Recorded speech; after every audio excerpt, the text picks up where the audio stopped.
Magic Makers. I'm Virella. I'm Yukita Cosplay. And we have a special guest today, but first, make sure to get your wands to the ready because we solemnly swear we're up to no good. Yay!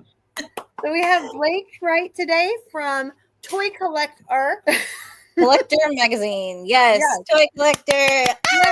Thank you so much for joining us. And CJ is actually at something today, so she's not with us right now.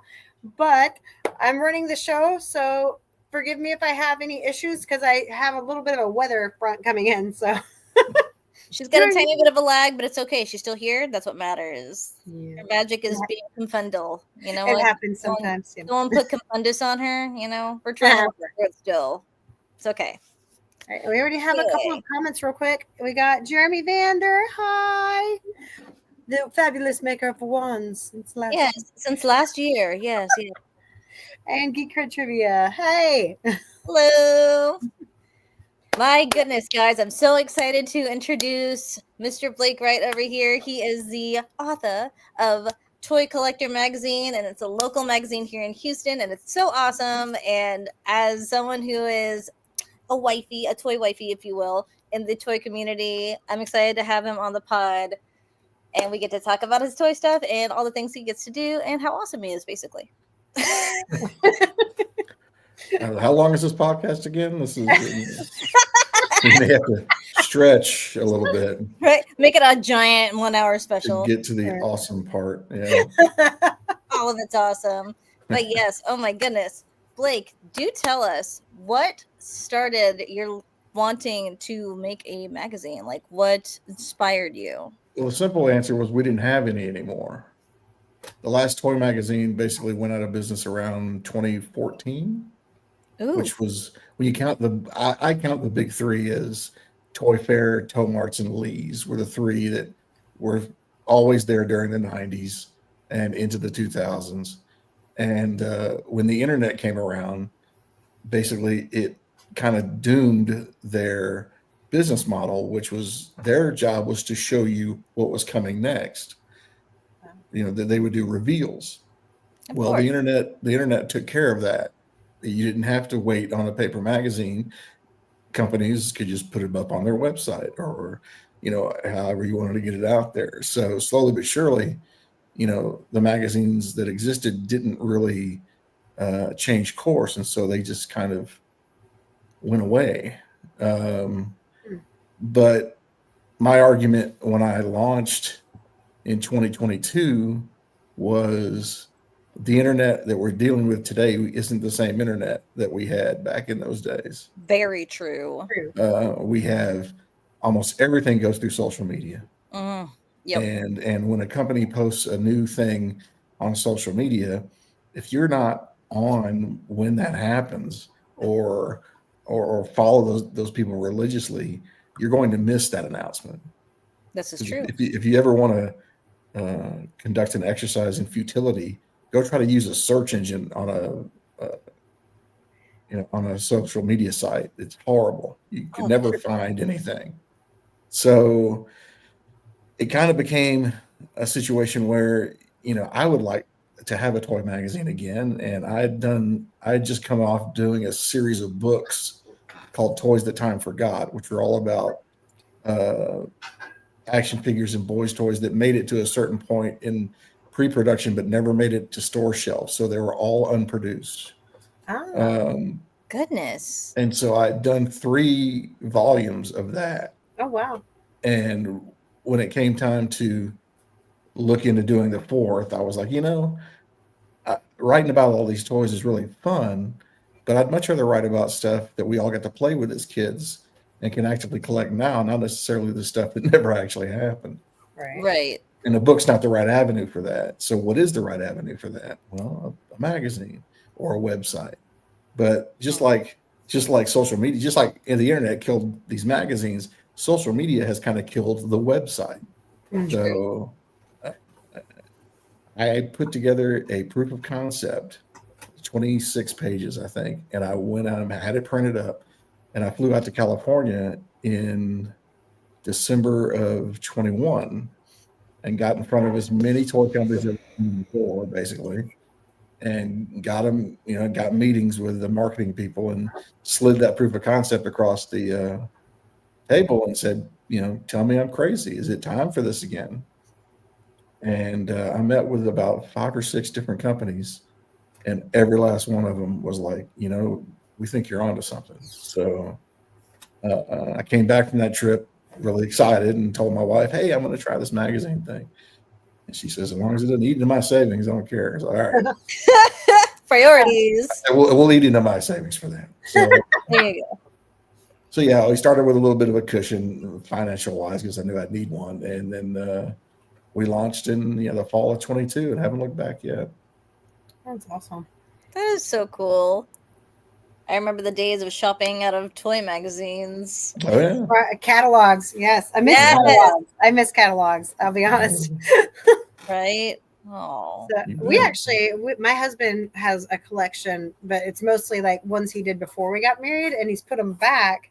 But he loved getting ones that they were about to pull off the shelves, and toys that he knew that they were about to try to discontinue. Like he has a few old Star Trek and Star Wars ones that he put back, especially, and I think something like that. He's never really, he hasn't really gotten into it since we've been older. But now that we've come full circle and our kids are older, I've gotten back into things I used to be into. So I'm wondering if maybe that'll be something too that like a lot of people now, once you hit that point, you kind of come full circle. We got a couple of comments. Sure. Sorry, let me pop these up real quick. Super Hubby says hi. And CJ says she's here via internet. Love you. And then we got Geek Cred says, how do you feel about convention exclusive figures? Some people I know hate them since you can only really find them through scalpers. We love a good scalper. We remember this, right? And we got one from CJ too. It says, so is it a physical magazine and who produces it? Okay. So. All right. Well, I'll answer the exclusive figure ones first. Exclusives, that's sort of over time has become a misnomer because a lot of these companies now will allow you to pre-order those, even if you're not going to be at the shows. So like right now, just today, as a matter of fact, the Loyal Subjects put up their San Diego Comic-Con exclusives that you could pre-order. And you could get on there and pre-order them and they'll deliver them to your house. And yes, it's going to cost you a little extra to get it shipped and everything, but you don't have to go to the show. And you don't have to lug it around. You stand in line, you don't have to lug it around and all that good stuff. So, or take it out to the car and then come back in. Goodness. So not all companies do that, but the majority of the larger companies are doing that now. So it used to not be that way. It used to be, yes, these are exclusive to this show. If you're not at the show, too bad, so sad. But they've gotten to be a lot more liberal with the use of the word exclusive. Let's put it that way. Exclusive, not so exclusive anymore. It's a little easier access nowadays. And it doesn't really anger anybody. I mean, it's not like somebody's going, well, I'm going to the show. I want my exclusive just for me and not anybody else. No one's really saying that. That part. Yeah. Not allowed, at least. Yeah. As long as you going to the show and standing in line and getting an exclusive, and it's part of the experience. And if you're down with that, all these companies are happy to do it. But they also just want to sell their product. So right. At the end of the day, as far as the magazine, is it a physical magazine? Well, of course it is. Yeah, look at it. A lot of places actually do digital magazines only now, but yeah, I love that it's actually a physical magazine. I actually have art. I actually have your website up. If you don't mind me sharing that real quick, I can pop that up on my screen since I'm really not much to it. It's just basically a window into being able to subscribe. We don't put a lot of news up there or anything like that. I like that you can see the magazines though on there. Let me see if I've got this up right. There we go. Okay. Oh, Collectible magazine. Yeah, that'd be really cool. That's a cool one. And then you've got like this one here, so you can back order some of your issues. Yeah, you go there, and then we do post it when we're on a podcast. Like I'll put your where the thing of the moment or whatever it's called. I forget what it's actually called. I'll do that to where it'll link to this once we're done with it. And sometimes we'll put honestly, I like Sorry, go ahead. I said so, and we'll put up an old feature sometimes where you can click on and go through one of the older features from the magazine. But that's really about it for the website. I actually like that your prices. Honestly, a lot of times for printed magazines, they run a lot more expensive than this too. Yes. Well, I mean, I got that's the one thing that I really got hamstrung on was people complaining that it was $15, and I was like, well, that's how it has to be. For print, I, full color print, yeah, that makes yeah, sense. I tried very hard to get it to $12.99, but the economics just weren't going to allow it. So No. so the $14.99 was I was like I said, we went back and forth on that for a while. But if you subscribe to it, it ends up the price ends up being like $11.50. So it's a lot more reasonable. There you go. Yeah, and you do it like 6 months at a time. Let's see if I've Yeah. got this right. Sorry, I'm having trouble getting it to do the right one. I'm not used to doing this part. Technology is funny.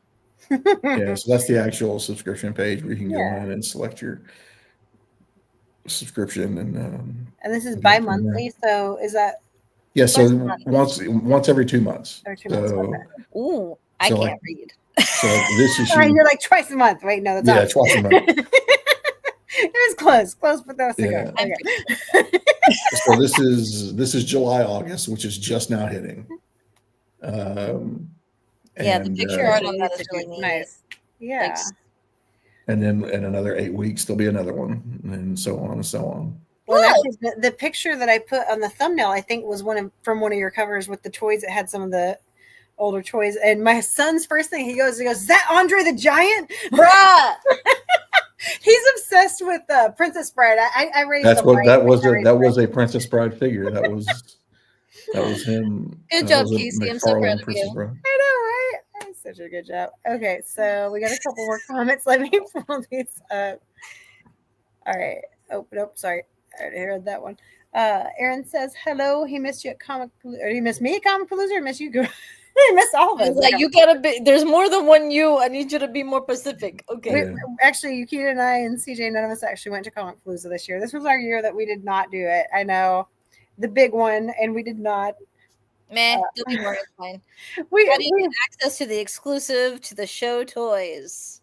You just have to, I mean, if you're interested in a particular toy from a particular company, you just kind of have to watch that company's social channels, and they'll tell you. When hey, we're going to put this stuff for pre-order, next Wednesday at noon. Just be there or be square, and then honestly, you just get online and you order it up. Or the same way, they'll announce what they are, and if you're going to the specific con, you just have to, line up when the time comes. Some lines are worse than others, as you can imagine. The hunt is the hunt, man. Yeah, and sometimes, you'll have to get a ticket in order to have the right to maybe stand in line for something that might sell out before you even get there. Yeah, that's fun. It can be a real hassle, but for the most part, I have never, even before I did all this and was not a member of the media who knew a lot of these people at these companies, I never really had a problem getting an exclusive. If you really wanted it, there are ways to do it. We got a hello from James Money. Hi. And the blind SOB. Hi. Hey, yo. And Trevor says, what do you think is the most popular toy? Ooh. So that's quite the question. It's probably something like Slinky. Something that's been around for a long, long time. Right. That actually would be. Or a Rubik's Cube. Yeah. Yeah. Magic 8 Ball, even. Yeah. Yeah, Magic 8 Ball. All ages still. If you consider that a toy, yeah, that's. Yes. I don't know what you consider that the future in your hand. Yeah. It's crazy though. It's something that's always been around that's never gone away. Light Bright and slime, which is real big again all of a sudden. I never liked slime. Silly Putty, where you used to put it on Silly Putty, and pull it off, and you had the picture of the words. You could stretch the picture. Yeah. I used to have I'd try to make a sentence out of different words and mush it down at different points. That was a very obsessive compulsive thing, I think, but it was fun. There was there's some vintage ones that nowadays it's like I still have my originals and I'm looking at the new ones going, okay, I think the original might have been a better design though. Yep. Yeah. No, If you you're have right. the original, don't sell it unless Yeah. you desperately need money or something, and even then, do it correctly. Right. There's avenues. I can teach you things. But yes. Show me the ways. Show me the toy way. Yeah. I can do that, and you know it. Geek Cred Trivia says we didn't miss too much this year at Comic Palooza. Marissa says hi. Hi. And Levine says still have Mad Balls from the 80s. Oh my god. Cool. There you go. Nice. I wanted one of those monsters, like my monster. My Pet Monster. Yes. Oh my goodness. I wanted one that's so bad, and I was told those aren't girl toys. Girls don't usually play with those. I'm like, you know what? I had G.I. Joes from my dad. Boo hiss. Right? Lucky for you that the Loyal Subjects, the company I just mentioned, is bringing those back. Really? Oh yeah, my they God. just actually one of their Comic-Con exclusives that they just announced today is a My Pet Monster. Oh But they'll do other ones that will show up at retail. This is just a Oh. special version of one. That's So yeah, awesome. watch your Walmarts and Targets because My Pet Monster will be back very soon. Bro, the amount of time we spend at Walmart because my husband is a toy collector, so he's like finding all the vintage stuff or like the remake of it, but now he's like going strictly into vintage. Honestly, I do really think that a I'm lot of excited for visual him. stuff is just better made on some of it too. It's true. Stretch Hold. I remember Stretch Hold. I do. Yeah. Mm-hmm. I did not like mine. Texas Toy Hunter, what toys young Blake grabbing for the car ride? Good question. That is a good question. Young Blake really was kind of, I mean, I was, and this is going to age me, of course, but I was 8 years old when Star Wars came out in 77. So it was perfect timing for me. So I'm probably grabbing Vader and Luke and I don't blame you. I would too. Having them slug it out in the back of the station wagon. So yeah, that's probably it had to be a handful of Star Wars figures. Well, since we're aging ourselves with the toys that our young selves would have collected, I will jump on the bandwagon. Thank you again, Texas Toy Hunter, aka my husband. So, the toy that I remember the most from my childhood, that I traveled with, number one, I had a comic book and a toy because, of course, I was that nerd. Okay, but I had the Muppets comic book when it was a novel, and I remember reading it in my dad's car. I remember those. And I got hung up on the word, like how it was spelled, because Fozzie would say it weird, but come on. But I would read it as Simon. Because I didn't know how to read it like that. It's like Jamaican. Simon. Yeah, man. And my toy of choice was Betty Spaghetti. I carried Betty Spaghetti around with me because I liked braiding her hair, and then it would fall apart. My OCD was like, okay, gotta rebraid it. And I would do that over and over and over again in the car, and I have no idea where I am. I just know I have Betty Spaghetti, and I'm going with my dad somewhere. I guess I did. I don't know if I was encouraged to have girl themed toys or not, but I do remember having this one thing, and I don't know if you even remember. Yukita may be too young for this. I probably am, but oh well. It was like a fashion design thing, and so it had these little pieces you put in, and you put a piece of paper over it, and a frame went down, and you scraped the side of the crayon, and it made the outfit, and so you could put different pieces for the outfits, and then you'd like make them together, scrape it, and it would make the picture. Like the whole outfit together from it. I don't know how to explain it. It's weird. It was like using flip cards. They would flip down, and you would do the thing, and you would. But it was raised up where you could mix and match them. Yeah, I know exactly what you're talking about. I had something like that. Yeah, I actually do know what you're talking about. I don't know. Like I'm sure there was a name for it, but like I was so young, I didn't know the name for it. But yeah, and it's cool because like I like that, and I still can't draw today, so I kind of wish I had that so I could do it again. Let me just scrape over this. If I could just like, this is the idea in my head. Can I just make make it come together? Jeremy Vanders says thumb wrestlers. My husband won't thumb wrestle me because I have long thumbs. Of course, you had a book. Okay, Ravenclaw. See, that doesn't surprise me. No one asked you. No, I'm kidding. I'm kidding. She's anything before that was fashion plates. Oh, fashion plates. Yeah, maybe that was what it was Oh, called. was it the magnetic little people and you would like it would stick on? No, it was before that. I remember when those came out. No, it was literally it was just the clothing stuff, and it was a whole bunch of different ones. And they actually stored. Okay, so it was a rectangle, and they stored inside all the little plates stored inside. Yeah, you could pick whatever ones you want, and then you put like the tops and the bottoms and the legs and the shoes. And it wasn't like a doll or anything. It was literally just like an art thing. I don't know. Yeah, fashion plates. That sounds right, actually. Sure. I think I know what you're talking about. What? Okay. Texas 100 says young me had the Ninja Turtles carrying case full of TMNT. Of course you did. Yeah, that doesn't surprise me. And Jerry Van said they were the WWF wrestlers that fit on your thumbs. Oh, I think I actually remember that. Love it. Oh, wait. Yeah. That was what I was talking about. The fashion plates. Yeah. Fashion plates. You can maybe want to Google it on the side. Now I kind of want one back. Go hunting for one. This is how it starts. This is how it starts. Oh my gosh. Isn't it great? I actually kind of collect like old lunch kits and rotary phones. And I missed the opportunity at Retropalooza to get a Mickey phone because it was Mickey holding a phone and it was a rotary dial. And I ended up buying a shirt instead. And I kind of wish I had done the opposite. But I'm happy with my shirt, so it doesn't matter. But I remember having a book called Rose Petal Place. And I loved it so much. And I read it every day. And we went to, I can't remember what toy show, Texas Toy Hunter, pop on if you remember which one. But I remember we went to a toy show. I think it was Gulf Coast, but I'm not quite sure. But there was this guy who had a whole bunch of like the tin lunch kits. Mm-hmm. And one of them was kind of a little old busted encrusted Rose Petal Place lunch kit. And I'm not going to lie, I started to cry. Because it was the exact same cover of the book that I liked, the pink one.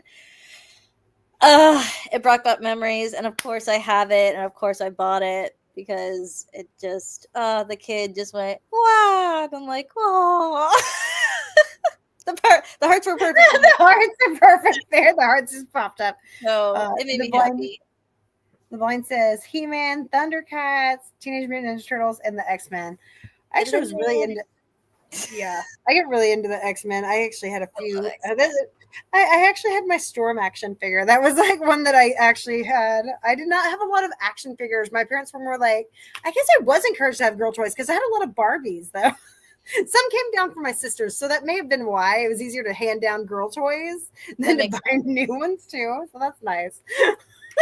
Got me some cool ones though. I got a Princess Leia Barbie somewhere around here though. Or is that an action? Is that a Barbie or an action figure?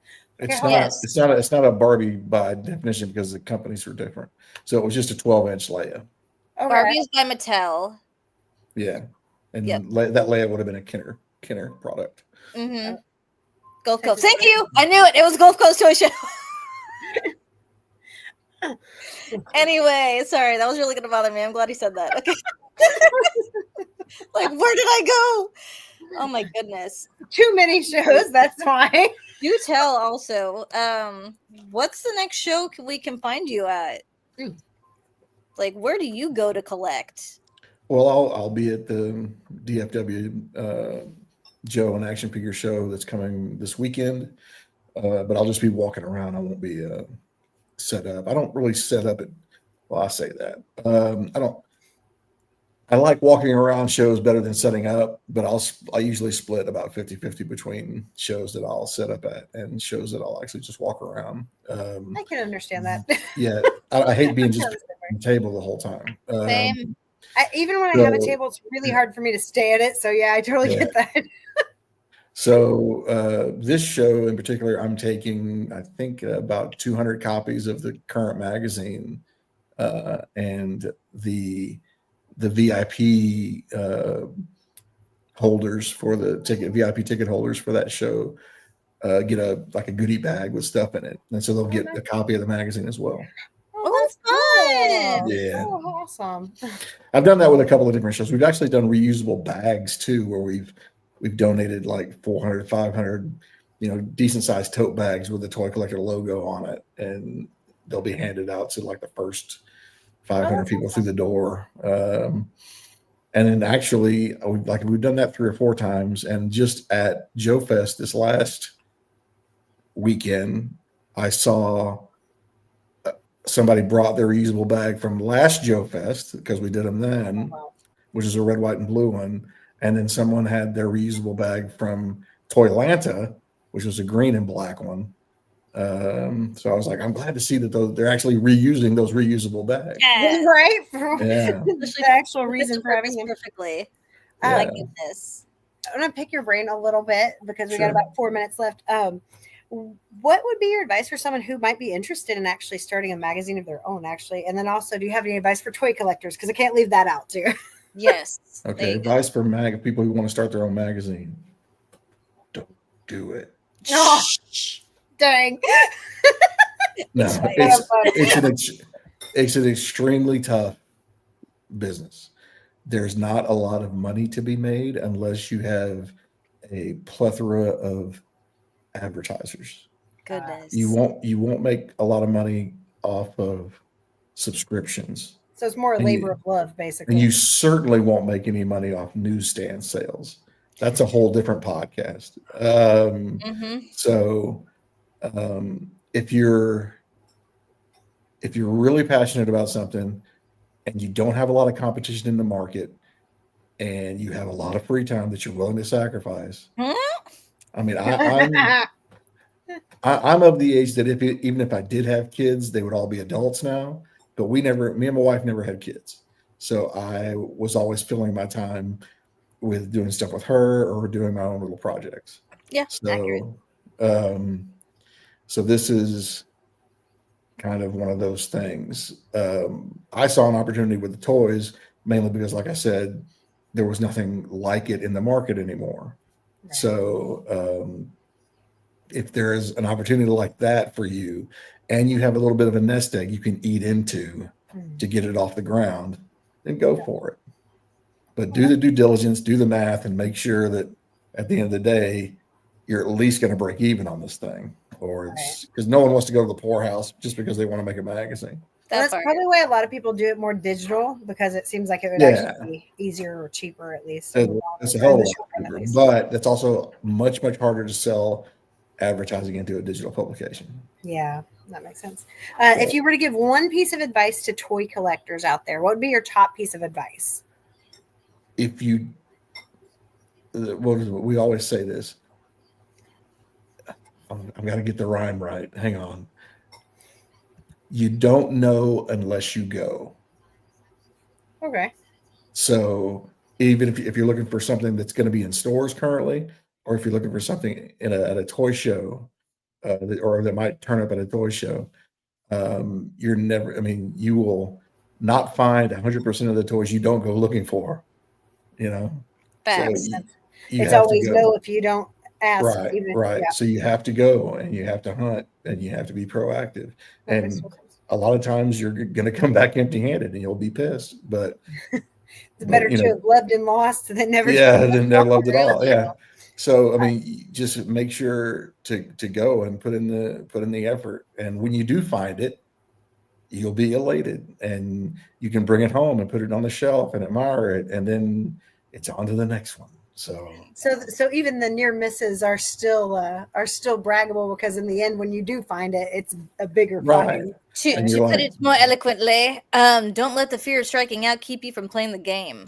There you go. All right. So y'all check out the website. ToyCollectr is spelled ToyCollectr.com. And you want to know why? Everyone always asks why. Sure. Why? Yeah. Because it's much easier to register a trademark like that. I like it. Gotcha. Because Toy spelled correctly is too vague. I like it. And they won't register it. So that's good to know. Plus, the URL wasn't available, but this one was.